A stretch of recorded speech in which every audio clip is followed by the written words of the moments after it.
Yeah, sure. Go live. Yay. We're live. Hello. Hello, everybody. All right, and what I will do too is I'm just going to make sure that I see our view count. So how many people are here? Happy Friday, everybody. Happy Friday. Oh, look at that. So colorful, so pretty. Oh, do we have people? We have people here? We have a few people. Cool. The count's like one or two.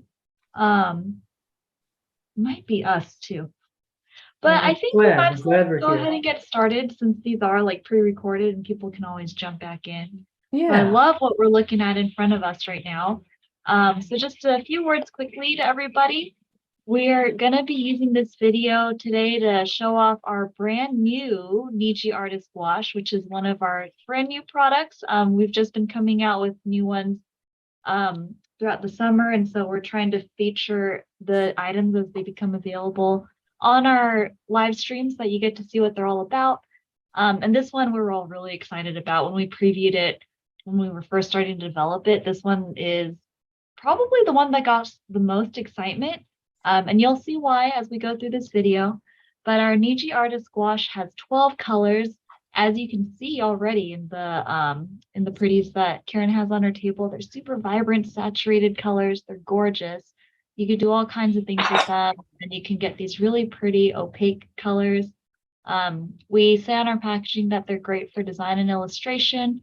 And the other cool thing is that you can also dilute them with water, and you can get these really pretty transparent watercolor effects, which you'll also see later on in the video.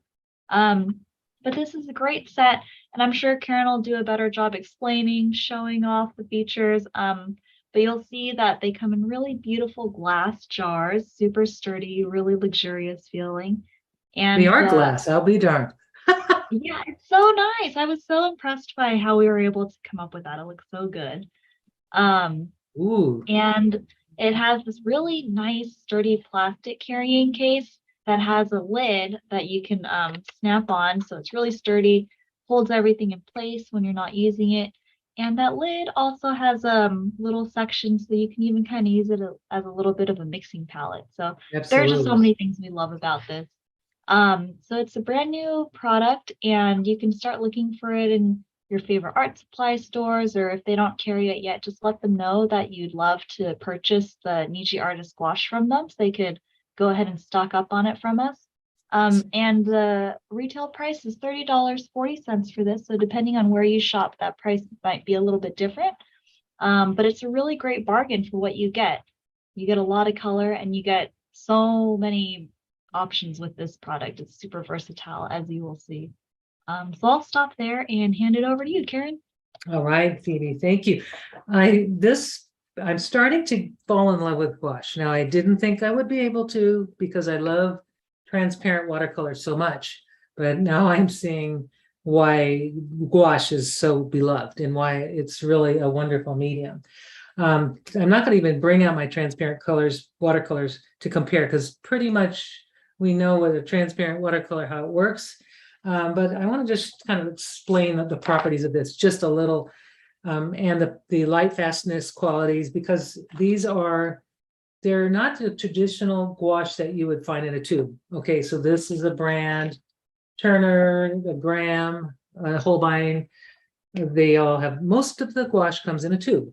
Now we have something, it's in a jar. Now I love this because it's also, you can use every bit of the product. I love this, that it's also recyclable. I can use this glass jar and fill it with other things, whatever I want, lotion, anything, or art supplies, paints, mixed paints. So I love that it's reusable and repurposable. The box is also repurposable. The thing about the box, it has these little grooves inside, which really hold the jars in place, nice and neat. So keep these jars in this little set together, really kind of keeps everything from sliding around. It's pretty cool. So you'll get 12 colors, like Phoebe mentioned. Now, I know that we're going to do this. I'm hoping we do, but I would like to see, we need more white Phoebe. We need like a couple of, like open stock of I white. hear you. Yeah, but Yeah, loud and something clear, I've brought right? up before. Loud and clear, because white is going to be your magic, your ingredient that you're going to use to make all kinds of colors of the rainbow. Your paper is not going to be that, like in traditional watercolor. Your paper is your white. You can just make light little washes and then you have light colors. With gouache, it's a different kind of animal. So we just need lots of white. So, and until we get the other jars, I like to have two different types of white. I've got a zinc white, which is good for mixing, and a titanium white, which is really opaque. So it's like it'll make more pastels. The zinc will make a vibrant mix, a little bit vibrant. I'm going to show you that in a little bit. But you can do that with this. If you're just buying this and you're just starting out, you've got enough white here to last you quite a while, but you'll run out of the white way before you run out of the color. So that's why, you'll get some more white, however you do that. Now, let me tell you about the colors themselves, just, the kind of the nerdy aspect of it. This I put in direct sunlight. I did a light fast test, not a very scientific one, but as close as I can. I did some, I brushed out the colors and then I put it under, I used a piece of masonite and sealed that and then exposed it. Now, since there's no light fast ratings on these, none at all, so that's okay. These are doing very well. They are standing up just as I would expect for a very good quality pigment. You're going to have some fading. I see the fading a little bit in the purple. That's normal. That's going to happen in even the professional grade gouache or poster colors. Poster colors are probably a little more fugitive, but this, if you can see, there's very, very little color shifting. This purple has a little bit, and I see it not even, it's negligible. I see a little, no, I don't see any real change in any of this as I'm looking, except for that little purple, the violet, the purple color. So very, very slight. No, it doesn't even look like it. So I wanted you to know that this is a very good product. It's an artist quality product. Even, you'll see, you might think it looks kind of like it's for kids because it's very kind of really very enticing for kids, but it's a professional grade. So just want to tell you about that. Then here's a little bit, let me just tell you about how you use it. Very similar to how you would use the one in the tube, but the good part of it is you've got, it just comes, you open the jar. You can use what's in the lid because that's usable too. You want to have the things you want to have on hand while you're working with these. I'm just going to kind of take them out, maybe one at a time. I guess it doesn't matter. I'm getting color all over me already. That's my name. I always get color on myself. So I've got these colors, and some I could see this one feels a little thicker. It's not pouring out. I don't think these are pouring out. No, so they're very thick. The consistency is really thick and rich. I'm going to grab before I get more color on myself, to wipe my hands off. They're highly pigmented is what I'm trying to say, and they're very thick. There's not a lot of water in them. Really, there's just enough, there's water in it, but not that much. So what you want to do is I always spray. I just keep a spray bottle close by, and I wet my colors just to keep them moist, and then they don't dry out as much. And if they do dry out, they can be reconstituted. This is totally, they are just a watercolor based. It has a gum arabic and a little bit of gum arabic, of course, some calcium carbonate, which creates the opacity. What else does it have? And the pigment, the colors. So they're very, very rich. I'm just going to take them out and I'm going to do a little swatch. I'll show you how I swatch these out. Now the white, I really don't want to use unless I want to make lighter versions of what I've got here. But it's really fun to just make little color swatches and just play with them, kind of learn about them. And 12 luscious colors. I love these greens. This is a already nice bright green. You don't have to add any white to that. You don't have to really, this brown is really gorgeous. And you can mix them together. Now, because they are so opaque, I wouldn't mix a red with a blue to expect a purple. I don't think that's going to happen. I'll try it and see what happens. But most likely this red and this blue won't make a good purple. That's why they included purple. Same, the orange is gorgeous. Look how brilliant that orange is. Oh boy. And it's vermilion. So meant to say, should have said vermilion. That's not really orange. It's more of a reddy orange, but it's a classic color. And this is a beautiful red. So I've got all my colors out. I'm just gonna have them out. And that's kind of how I'm gonna just get my paints out. And I could, once in a while, if it's dry, because I live in the desert, I spritz the top just to keep them happy, like that. Then what I'm gonna do, here's your supplies you need. Plenty of water, okay? Always, you're gonna need a lot of water because these paints get muddy really fast. So I've got a couple of jars of water. I like a palette knife because I don't like to contaminate my colors, cross-contaminate. So, what I'll do is I'll pick a color up, put it in on my palette. I'm using a palette pad, but you can use a plate or anything you want. But I use a palette knife. So I'm going to pick up some green here and I'm just going to put it right here. And then now I'm going to have a painting session. Now I've got the green on there and I am going to get rid of that before I go to the next color. And then this is going to keep me from keeping, spray that everywhere. I'll have clean colors, which is really good to know. It's good to have, because if you start dipping your brush into the pots, then you're just going to get a mess. So that's just a little tip there. It's just grab the paints you think you might need in a session and just grab them and wipe between each one and you're good. I love this color. I'm gonna grab a lot of that. So just kind of put it on your palette and you don't have to worry about it drying because it's not an acrylic. But I heard a lady say that the gouache was like the little baby of between a watercolor and acrylic, which I thought was kind of cute because it's a different feel than a traditional watercolor. I'm going to grab some white out of here and I'm going to grab plenty of it. You'll see why, Phoebe, we need lots. We need that extra white. I'm just going to grab, I'm not going to do the black right now because black is black. I just want to kind of get all the colors out for you so you can see how gorgeous they are. Now there's some little tips I'm going to tell you about gouache.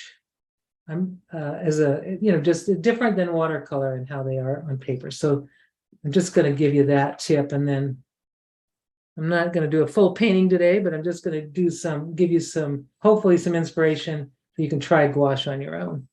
Okay, there we go. I've got plenty of color, I think, down there, and then I probably should put all these lids back on because we are going to be here for a little bit of time. I'm not going to do the full, I'm just going to put them on without screwing them on, going through all that.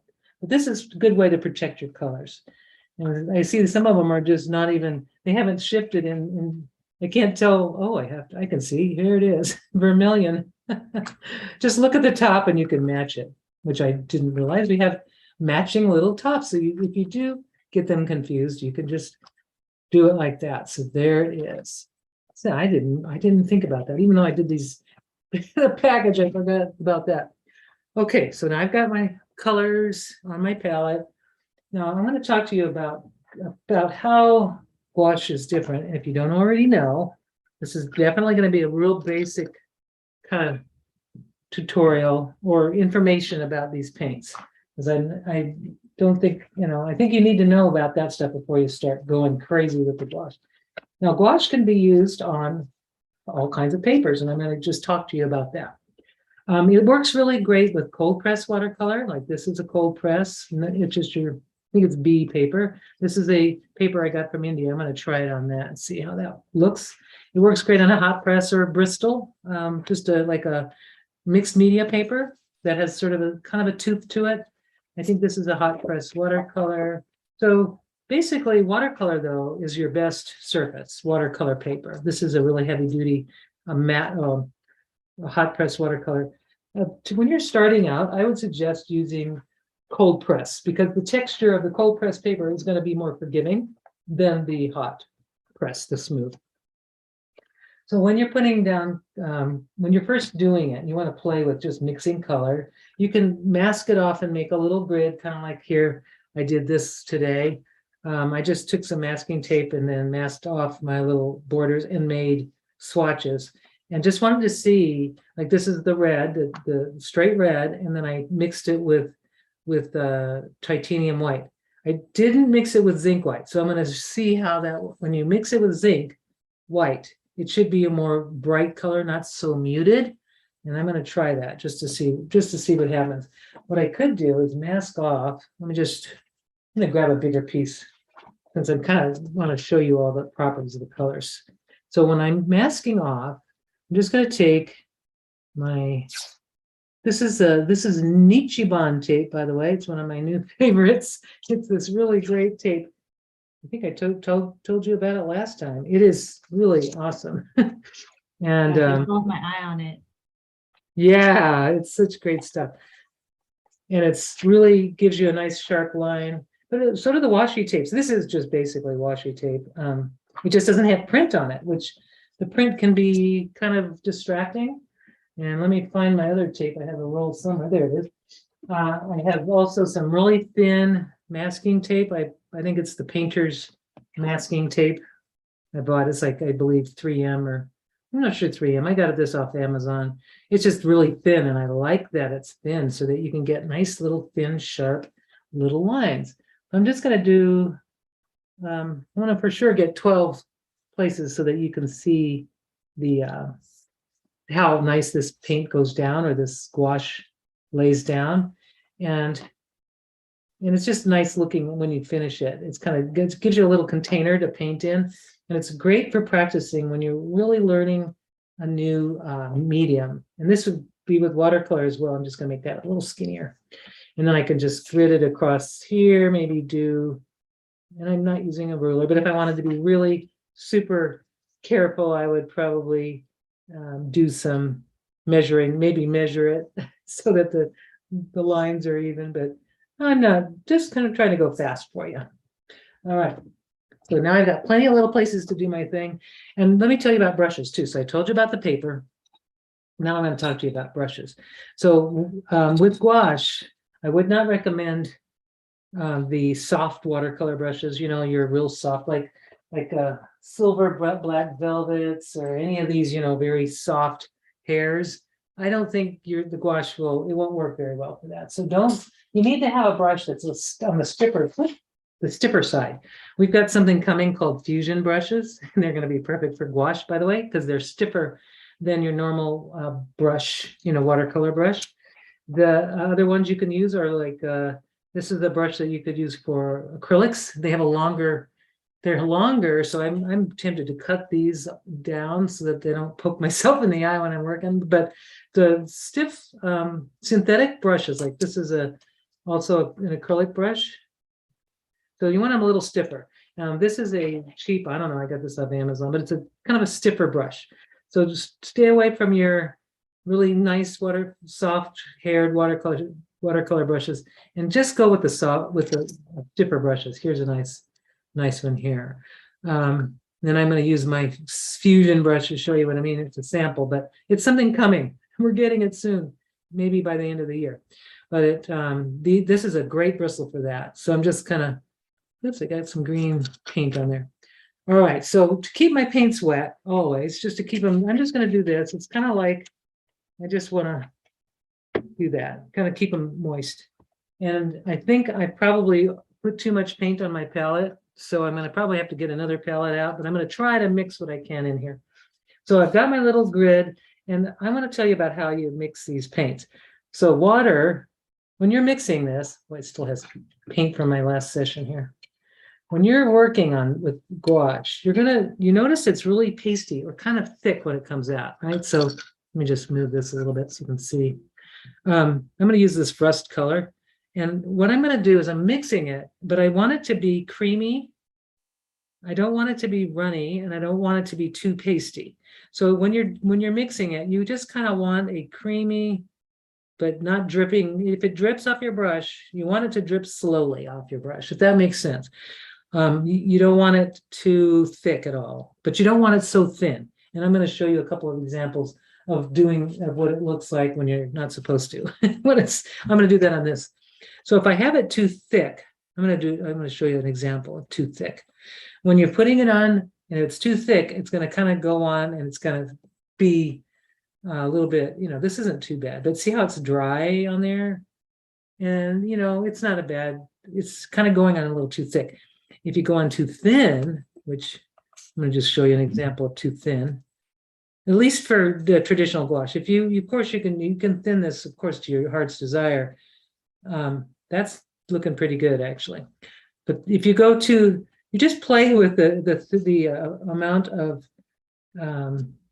you play with it. You don't want it leaving peaks on your paper, and you don't want it to be so thin you see through it. I guess that's what I was trying to explain.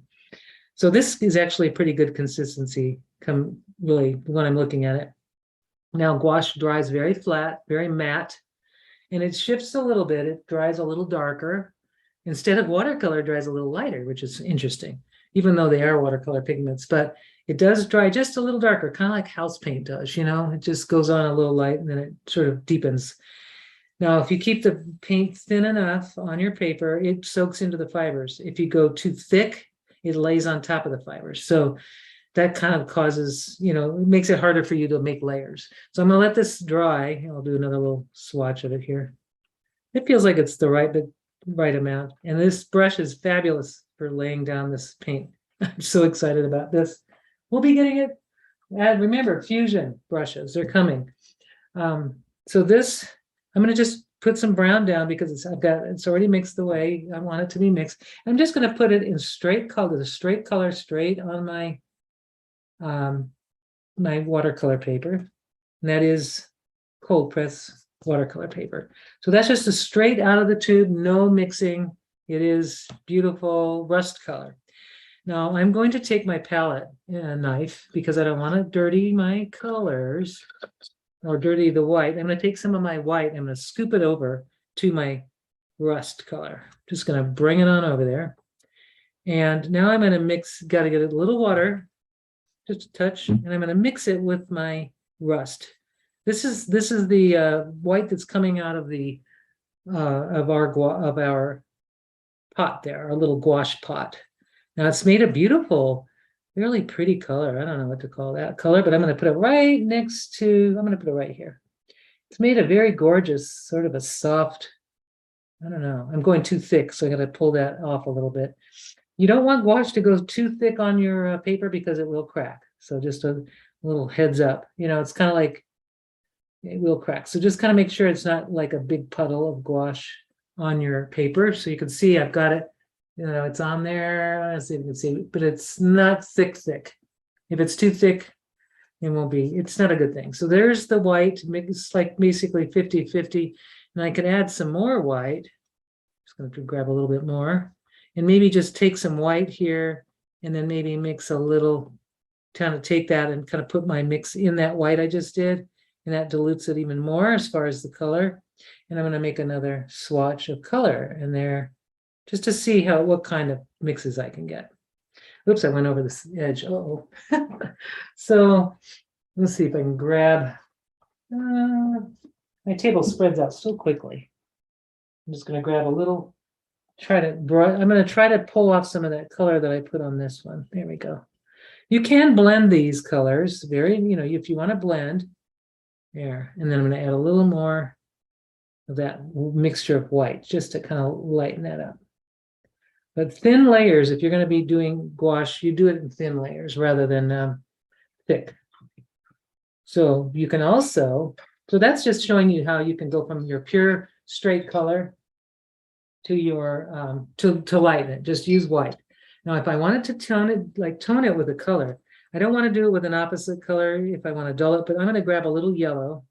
I'm going to mix it in with this rust kind of combo here. Just taking some of that yellow, mixing it, making sure that it's not too thick and not too thin. And I've added a little yellow to that mix. And I've got this gorgeous, kind of a yummy color. I don't know what to call that. It's like a sienna it's gorgeous. It's a really gorgeous color. In fact, I'm loving the rust mixed with this yellow. It's like a deep yellow. It's not the lemon yellow. It's more of a kind of a canary yellow. I'm sure we have a name for it. Let's see, what's it called? It's called chrome yellow. Okay, chrome yellow mixed with the rust makes a fabulous yellow. Kind of a pretty, not yellow, but it's just gorgeous. I'm going to keep this on the warm, maybe on this side I'll do warm, fun, warm tones. And then I'm going to put my brush in the water and I'm going to grab some more of that chrome yellow and mix some of my rusty color in there. I'm just going to make a kind of a nice, make it just creamy enough. And then I'm going to lay that down here. And it's a little more transparent, but not too transparent. There. So you can see how you can just keep moving. Can add some of that lemon yellow, why not, and see what happens. I'll put a little bit on top of that. So you've got 12 colors, but you can truly make many more, obviously, than that. So I'm going to grab some zinc white, and I'm going to just show you. This stuff has got a lot of goop in it, so I'm hoping it doesn't show too much of that. It's got like a lot of goop. I don't know whatever the medium, the gum arabic, it's just separating in this. Or so it could be honey, because I know that they use honey, so it could be a combination. But there it is my zinc white. There's my bright white, which is probably a titanium. It doesn't tell us. Let's just see. No, it just says white. So I don't know. It's just bright. It's a very bright white. I can even tell the zinc is almost yellowish. Interesting. Well, let's try, while we're in this yellow, these mixes here, I'm going to take that same rust that's right here. And I'm going to just kind of I'm just going to put just the pure rust. Maybe I'll do it right here. And then I'm going to grab some of that, oops, with my palette knife. I don't want to, I'm going to grab it with my palette knife, some zinc here. And then I'm just going to put those together and see if these are different. I want to just see if that makes a difference. If I'm going to get a brighter, more clear color, it will be interesting. Wow, it almost comes out like a pink, like a gorgeous flesh tone. Interesting. I'm going to put that one right here because it's like similar in the tone. I want to just see if it's more vibrant or more what it does. And it really is, wow, it's a beautiful color. So having that zinc white as an option is going to even make more, make it more versatile than if you just have the plain white, which is something we'll have to ask our people about, right, Phoebe? We'll make sure. We'll ask them for a pot of zinc. Wow, that is a gorgeous, gorgeous color. We'll wait for it to dry, but it looks more vibrant to me, at least on my end. I can kind of see that's more vibrant. So, and I'm just going to put the colors down straight out of the thing because I want you to see how gorgeous these colors are. And here's the chrome yellow. I'm going to mix with a little water. And you can just test out the way it goes down on your paper too, especially if you're going to do a painting and you really you've made a nice drawing and you're ready to paint. Well, play with the colors first, see how they go on the paper that you're going to be using, and then start to paint, because then you don't want to waste all your drawing and then kind of blow it, because I've done that. You can gouache with you can layer with this stuff, and I'll explain that because I'll probably do some layering with this a little bit, and let that smooth that out a little bit. So you can put layers, but you want to make sure your first layer is on the thinner side, or each layer is thin, and you want to make sure each one dries. Each layer has to be completely dry before you do another layer. So I'm going to just grab a green since it's right there, and I'm just thinning it so that it's just the right consistency, and then I'm going to put it on my paper. This is a cold press, so it's got some texture to it, and I forget what green this is. This is called light green. Oh, that's we're keeping it simple as far as the color naming of the colors, right? We're not making it difficult. In this next green, it looks to me like a turquoise, but it is supposed to be dark green, but it really comes off to me as almost like a turquoise. And I'm going to put that right down here, and you'll see as I'm putting it down, it's a little on the thin side. I've got way too much water. So if you have too much water, just take your brush and blot it off, so your water is less, you don't have so much water on your brush. There. And that's a little on the thinner side than I wanted. So I'm going to grab a little more pigment and just put it on. The thing with gouache is it's a little more, it's spontaneous sort of, but it's in a way it's not. So you've got to be more mindful, more slow. It's more relaxing once you start to get into the mode of what you're doing. Just kind of take your time and don't rush. This ultramarine blue that I'm grabbing from my palette, you'll see it is a really super, super dark blue. You see that? It's like almost, it's a super dark blue. That one, unless you want that color, that's a really deep color, but it's going to make a great mixing color too. So I'm just trying to keep it within the confines of my little square here, if I can. And I'm going to mix some of this zinc white with it. Or I can mix some of the white. I'll try both. I'm going to try the zinc, and then I'll try the white out of ours, the Niji White. So here's the zinc. And then we'll really know if it's that important to have zinc white. So here's a very diluted version of it. This is the mixture of the zinc with the blue. I'm just kind of I have too much paint, so I just need to thin that out a little. So playing with just practicing and swatching. There we go. That's nice. Now let me try it with the Niji White and see what happens. And if you have a color, if you're cleaning a brush, kind of make sure it still comes out. Just kind of check your wet rag and make sure all the color's out. This gouache really gets in there. So you really want to make sure that if you're changing colors from one to the other, like an opposite or something, just make sure all the color's out of this bottom base of the hairs. So I'm going to take this white here. I'm going to put it over here. This is our Niji White. I'll put it right, oops, don't have a lot of places to put it. You don't see what I'm doing here. I'll scooch it over so you can see. There. I'm going to pick up a little blue. Ooh, you know what? Aha. Okay, so the Niji White, I don't have enough water yet. The Niji White is absolutely beautiful. So I like it better than that other brand. It's making a more clean white, a cleaner blue. So now we know. Just did a little R&D. So just that white is a very nice white. That makes a really nice, clear, much more vibrant mix, I think, than the zinc did. So there we go. Now we have it. We know. So that's how you mix your colors. You mix you make your tones from dark to light. So this color made that, and anything in between. You can just start playing with in between, anything in between. Let me just grab the red since it hasn't been swatched yet. And I'll just kind of I want to give you all the colors pure, and then we can work on getting them diluted. So this is this gorgeous red. It's really like a carmine red. It's a very cool red. I guess that's I'm going to show you that here.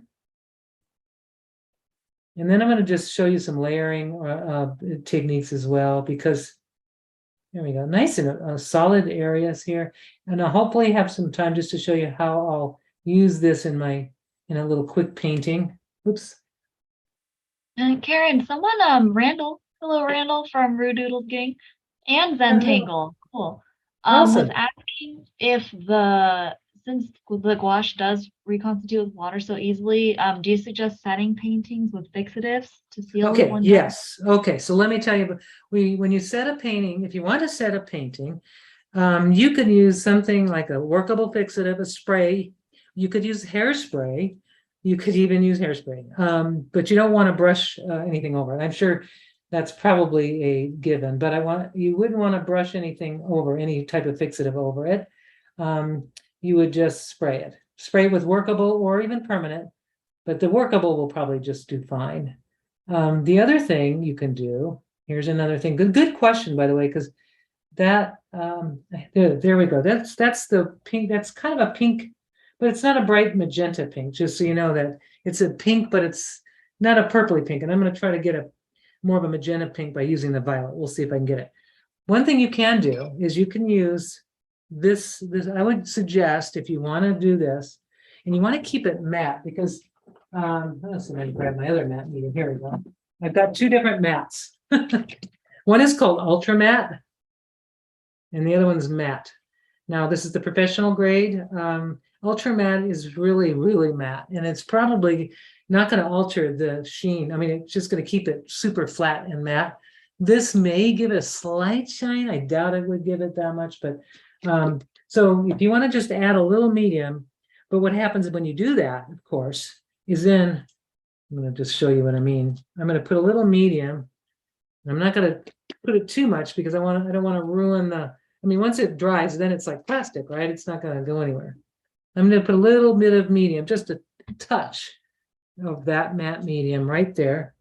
And I'm going to mix it with the green that's next. No, let's see, what can I'll mix it with that purple color. But yes, you can, so you're able, you can change the property of these paints and make them more permanent if you want, if you're doing a gouache and you want to frame it or you want to keep it from getting moved around. I'm going to grab some more paper towels. Normally I have a paint rag, like a rag, and here I'm using paper, but oh well. All right. So I'm going to make sure that this red is completely out of the brush, and it's not. It takes time. Patience. I'm not going to worry about too much because I'm going to, well, what else going to do red? What was I doing? Okay, matte. So I'm going to use the medium. I'm going to actually use it on the, well, let's see, I'm going to do some vermilion because I haven't used the vermilion yet. So I'm going to take some of this vermilion, and I don't want to put the matte medium in the gouache because then it becomes an acrylic. But if I want to just make up a mixture of it for like a base coat or something, you know, like if I want to just kind of do my first layer in maybe the matte medium, there we go. I'm just mixing water, and I'm not using a lot of medium. I'm just kind of mixing it a little bit, and I'm going to put it right here on this side, and I'm going to let it dry. And then you'll see, and we'll see how it, if it keeps its matte properties, which I'm pretty sure it will. And that's a gorgeous, really beautiful color. Mixing it with just the matte medium, it kind of lightened it up a little. Interesting, but it probably will darken once it dries. Let's try the vermilion right next to it without any matte medium. But really, it's just, this is, I think I'd fall in love. I really think that gouache is going to be really fun to explore as I, you know, I haven't really given it much of a chance in all my years because, and I have a few years on me. I just didn't give it a lot of a chance because I just fell in love with watercolor, and I love acrylics. So why have I been so opposed to gouache? I don't know, but now this is an affordable way. The Niji gouache is an affordable way to try it out, and you've got all these gorgeous colors. And I love that it's in a container. Look how gorgeous that. Yum, yum, yum. So let's let that dry, and then we'll see if this dries any. Yeah, dry. It's not shifting at all. The color is not changing on that one. So you got lots of versatility here. Let's try the purple. That purple color. It's calling my name. You can do these really cool abstracts, you know, just by doing this, or you can paint in layers and do, which I'm going to show you. You can actually use, take a watercolor. I'm going to show you in a minute. I'm just going to get all these. Let me get all these here for you. So I'm going to make sure I've got plenty of water right there in my purple, the violet color, and it's a very nice violet. It's pretty intense. Now, what we could do with this is maybe make a really nice kind of a magenta color. I'm looking to make a magenta, and I'm going to see if I can do it by mixing that red with a little white and a little bit of this violet. And let's just see. We can see if we can get something. Now, this violet is the most fugitive of all the colors. It's the one that faded. It didn't fade that badly, but it did fade somewhat. So, you know, which is normal for that color. It looks like it had some pretty intense, like maybe even a glow in the dark. You might even go crazy under a black light. I'm going to mix some of that carmine color and some of this purple together, and I'm going to see if I can, and maybe do some white. And I'm going to see if I can get myself a nice pink, because I wasn't getting a nice pink before. Let's see if this can, let's see. I'm just going to go ahead and mix all that white and add a little more of that magenta or the purple.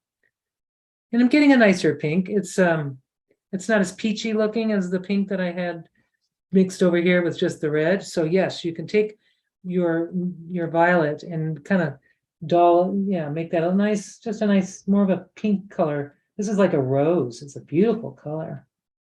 And I'm gonna even make notes of what I made, how I made this, because that is a gorgeous rose color that I would use a lot for different things. And if you can see, it's more cool, and this is more of a peachy. It's got a better color to it. Now, if I wanted to mix blue, I could see what happens with the blue. I'm just gonna grab some, put some in there. Yeah, I'm gonna add some white. I'm gonna just pick up some zinc. I'm totally contaminating everything. I'm just going to see if adding that blue does a little tone, kind of knocks it down a little bit, which, let's see. Yep, it does. So yeah, you can just kind of mix all these colors to make every color you want. Straight out of pot isn't that exciting, I don't think. I love to make muted color mixes that are just not straight out of the pot. Let's see. So I think I got all the colors. So you get the lemon yellow. Now let me do that for you. And I didn't get I got the green. Let's make sure I got them all. Oh, and the light blue. Let me get you that. So this is that light blue, which is a nice color. Oops, I'm mixing it with red. It comes nicely straight out of the pot, comes almost like not a sky blue, but it's a nice blue. And this brush, maybe I should have a brush for my blues, a brush for my reds, because I'm noticing that the colors are so intense, they don't come out. I've got to do a great deal of rinsing. And I'm only trying to do this quick because I'm trying to cram in as much information as I can in this one session. But suggestion would be spend a lot of time rinsing your brush to get that really nice, to get your colors pure. So there's the blue, and then the last one is the yellow, that really gorgeous yellow. I'm going to change my brush because I think that blue is just going to come out. It's going to keep coming. All right, so here's the yellow, switching my brush up. And this is that beautiful, beautiful, bright yellow. It's going to be really intense next to that blue. I wanted to fill all these in one session, but I don't want to take any more time because I want to show you some more stuff. I'll just post these up. Maybe we can post these on our Instagram page. The finished gridded out pieces. Gorgeous yellow. That could be mixed with, let's see if we can make a bright green out of it. I'm going to take some of that green, that kind of this green, and oh yeah, beautiful green. And it's actually a prettier green than the green here's the green that came out of the pot. I'm going to put it right next to the green, right next to that, so you can see I just made a gorgeous green using that yellow and some blue and some of that other darker green. So kind of a nice, wow, beautiful. So possibilities are endless. So I'll stop playing with that. I'll show you. So here's how it looks or something similar. When you take off the tape, it looks really satisfying to make these little swatches. And then you can also write notes. Okay, this is the straight color. This is adding, you could make notes. If you want to, if you don't, like me, I forget what I'm doing. So here's what I want to talk to you about, how gouache can be used in your watercolors. About maybe 6-8 months ago, I painted this tomato with transparent watercolors. And then the tomato got really mucky, did not look right. And I can even do some more. I think I want to add some more highlights to it. So it didn't look very smooth. It looked awful. I was not happy with it. So now I can take my watercolor and I'm just going to add, I think it needs something really bright, like a white. I add some white here. I'm going to add some yellow. And I'm going to mix it with a little bit of this red because I don't want it to go too bright. So you can mix it just like you would an oil painting or an acrylic. Just kind of mix up the colors. I know I'm muddying them now, but I'm just going to mix up a lighter color. And I'm going to try not to make it too thick. There we go. And I'm going to put a little bit of more yellow in there. So you can basically add highlights to your, and I'm just going to make some, I think it's going to be right there. Just going to add, that's not light enough. It needs to get lighter. I need to grab the color out of here, the Niji pot, because it's a lot more intense than that zinc white. I'm just going to grab some out of there. And I'm going to, where's my mix? There it is. I'm going to try to add some to that. See how and I'm going to take that off because There, just taking that off. And now I'm going to try to mix it up and get myself a nice lighter, a lot lighter than what I had. And then making, that's not an oil paint, so I got to really be thoughtful. I'm going to put some yellow in that too. And then let's see if I can get that lighter color that I'm looking for. There it is. So I'm just going to make a highlight here, maybe one here, and just kind of light. I just wanted that extra little bit of light on my watercolor, but it's not pure white. You see that's not this is not pure white. So here, I'm going to just do the whole thing. That's what I like about the gouache. You can actually, you can't do this with watercolor, right? Because you retain the, you lose the, once you cover it with paint, you lose the white. You lose the light.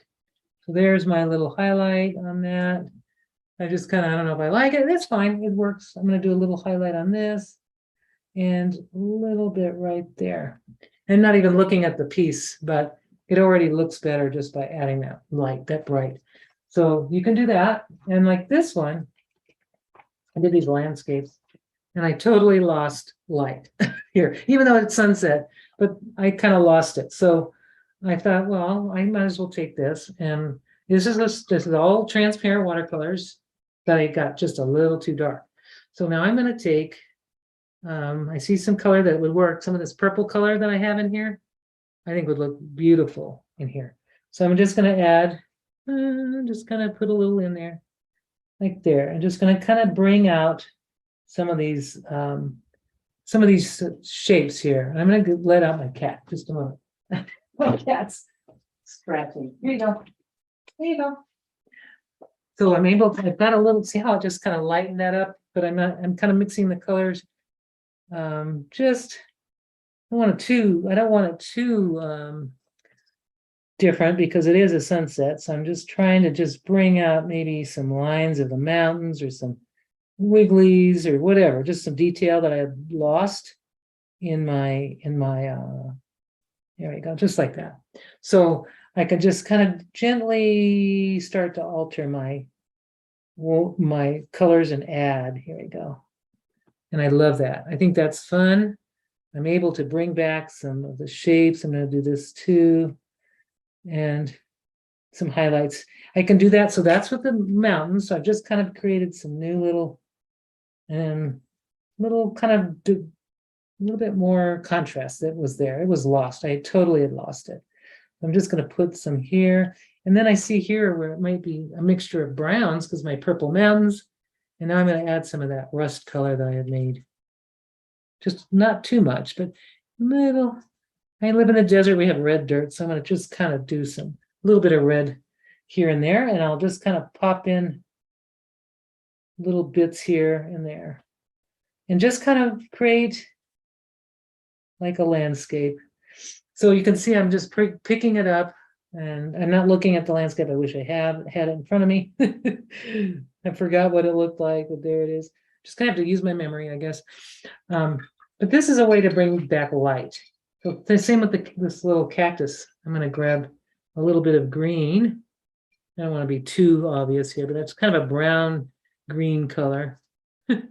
It's the mud. I'm actually purposefully making mud here. It's a kind of a greenish brown cactus color, I guess. And I'm going to just put a little bit of highlight. Maybe don't want it too much, but just a little. And I really need to make sure I don't have too much water on my brush. So it's always good to maybe just test, dab it off. And I'm just going to go and kind of draw lines just like my little cactus would look like. Like that. And then it's going to look more, it looked like it was sad. It was just a shadow. I wanted it to have, I looked at it when I was done and I thought, oh, it needs some more stuff. It needs more texture. And of course, I don't have it masked off, which I should probably mask it off to do this. But I'm not going to try. I'm trying not to go past my mask off lines. And see how I'm able to rework a watercolor that maybe I wasn't happy with it. I kind of I went too much on the glazing. And I, got it so dark that it just ridiculous. So now I can go back with my gouache and kind of play with it and make a totally new thing. I like it so far. It's starting to come alive a little bit more, and I could add some more of that green down in here. Maybe some brush, some little shrubs, kind of like what the desert is about. Just kind of maybe not too much detail, but just kind of have fun taking an old watercolor that maybe you don't really like and kind of reworking it. Make some marks here. Looks like an old fence or something. I don't know. But really just kind of, or if you have a landscape in front of you, of course, use that to create your designs. Yep, you can do that with that. So that's one way, is to revive an old watercolor. Then if I want to, I can add even light, get back into just using the white only. Now this one, I add a little more white to it. So let's see, I'm going to grab a little white out of here and just kind of put just a little bit. Oops, I should have tried my brush off. Just kind of making a very light version of what I just made. So I'm just going to start I'm building it from light to dark. So my sun is over here. So I'm going to just make that a little bit brighter. Maybe on this side, so you can build layers.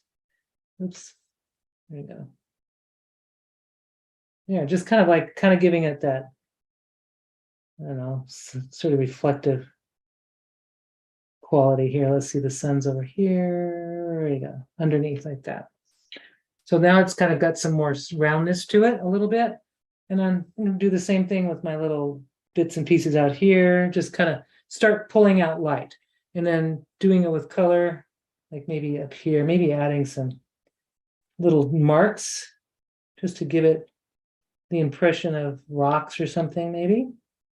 So I can play with this for hours and I won't, keep you, but you can see how I'm starting to make a really dead watercolor come alive.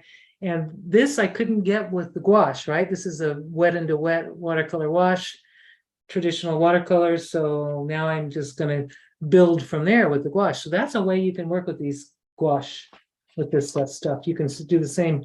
Here's one, I'm not finished with it, but same thing. I can start adding, color and line and just making it more interesting and building from there. I'll just do that later, but I wanted to show you that. Here's just little bits of pieces here. You can, take out, you can even wipe out areas and highlight areas, or just kind of change it up. And so it really gives you more versatility for your watercolors as well. So I want to go back to this. Remember, this is my first little thing. I'll talk just a minute about layering. I want to make sure we've got a couple of minutes. So if you want to layer, you want to go over it. This is it's soluble in water. Okay, so I'm going to show you on this first one. If I were just to go over it with water, it's gonna, there it goes. It's moving. Okay, so but when you do that, you'll see that when it dries, it's going to leave a splotch, which might be a desirable thing. So here I've got it's moving around, and look how beautiful this, by the way, thins, and it looks like traditional watercolor on my cold press watercolor paper. So you can use it as a watercolor as well. It just isn't going to give you those, super vibrant color mixes because it has so much calcium carbonate in it. But so let me just show you when you try to layer it with, let's say, we're going to try to layer it with something lighter. So I'm going to take, let's see, use this brush, and I'm going to go over it with some yellow. Okay, let me get that brush out of there. Okay, so I'm going to go over it with this yellow because I've got a lot of it. I might as well use it. Because once it's out of the thing, I can let that dry and it will be fine for tomorrow. I can work on it tomorrow. It might crack on there, but I can just spritz it and it will be fine. But I'm trying to remember not to make my mixes too thick. I'm going to put a little white in there. And I've got it's creamy. Okay, so it's just the right, maybe just the right amount. And then I'm not going to make my brush too wet. I might even have to use my paper towel to kind of let it go. And just grab just to make sure it's not too wet. So I'm just gonna just dab it off a little. Now I want to put this over. I want to do a little I want to just put it over there and see how it's not moving much under what's underneath. It is a little, but not bad. So you can layer on top of the on top, but just you can, as long as that's not too thick of a layer that's underneath. I'm going to try to do it again. Now I've got to let that dry because now it's starting to mix. See how it's, the more I work it, the more it wants to mix with what's underneath. So when you're doing the layering, just do it very one time, one stroke, and that's it. Stop right there. So I'll try it again with which is one stroke only. And this time I'll just do one stroke, and I'm going to leave that alone, and it's going to look a lot better than the one I overworked. So, you know, there you can layer, but just do it with confidence and let that dry, and it should be good. Now this one, I was going to show you a little blending that you might want to do, but so let's say you want to do more of a painterly thing and you want to blend it something over something, you can actually start and just start kind of working it into the, I'm working it in, you can see what I'm doing, I'm working it into the surface, and it's actually blending from the, it's blending with the color underneath, and that's making a new color. So that's another way to work with this, is you can actually, if you have a color you're not really fond of, like that rust isn't my favorite color, but I'm just putting that yellow over it, and I just created a gorgeous color that I really, really like. And that's by, you know, putting it and kind of moving it in, letting it mix together on the paper. So there's this way, if you wet it, you can see how it looks when you just put water over it. And then this is not dry yet, but I overworked that, so that's not a happy mixed. This is looking great. It dries, it's drying really nice. And this is a new color. So there you go. I'm hoping that I gave you some tips. Now, when you're finished with your doing your thing, just take all your little pots and close them back up for the next time. And this will last you through the whole thing. You can get it down to the base, you know, down to nothing, and you can still get your paint out. Which with a tube, it's very difficult to get all the color out of a tube. You can get most of it, but you can't get all of it. So that's why I love these little pots. They're just so cool. And when you're ready to start a session, you can do it. So do you have any questions, anything, Phoebe, anyone else, anyone that had any questions? Or are we good? No new questions. But yeah, Randall was appreciating your comments and thought hairspray was a pretty cool idea too, as a possible. Yeah, get the cheap stuff, by the way, Randall. Cheap. You don't need anything fancy. So these are super fun. So as soon as you can, you know, check them out from your stores. It's still pretty new, so stores are still picking this up.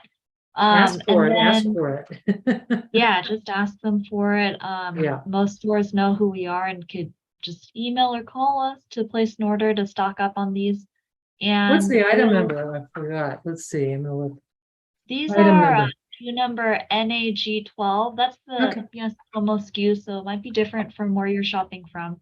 But yeah, you know, just ask for the Niji Artist Gouache, the Niji Gouache, and they should know what it is. And if not, they could always just reach out to us and ask, and we'll tell them all about it. And you know, if you travel with this, I love this. If you take it and throw it in an art kit, you know, a box or something, you're good. You can just throw that in there. It's totally sealed, and there's not going to be any pressure. You know, like with a tube, it would, if you open it up when you're changing elevation, a tube will just explode, and you know, and squeeze out a lot of color. This won't do that, and it's awesome. So, and I wanted to just real quickly, there's a little thing if you wanted to do this. This is before I love this. This is a great way. But if, let's say you wanted to make a mix of some colors and you really wanted to, you know, expand your palette a little bit, and just, this is a really great little thing, a way to store your colors. Now I'm going to show you this. These are all the Niji colors right here. And then these are another brand that came out of a tube. I'm finding that when I'm working with these, I can barely tell the difference between that brand, the very, you know, expensive brand, compared to ours. So just wanted to let you know, I think you're going to make a good choice by starting out with your gouache. Or if you already do gouache and you want to just kind of add some more colors to your palette, it's all good. There you go. Awesome set. Yeah. And then just a quick announcement too, we are going to switch back to doing our live streams over on Facebook as opposed to YouTube, which is what we used to do originally. But we will still post the recordings of the live streams up on YouTube. So if you prefer to watch things on YouTube, you can still watch the same videos. So we'll still send out an email announcement, and we'll still talk about our upcoming live stream before it happens on our social media. So we just wanted to make sure we mention that now, and we look forward to seeing you all in the next one in 2 weeks. Yay. Thank you, Thank you Karen. Thank you. I'm going to keep painting. I'll see you next week. I know, it's so gorgeous. Maybe we'll post a picture of how this one turns out All online. right. Yeah, I'll do that. Yeah. Yeah, we'll do that.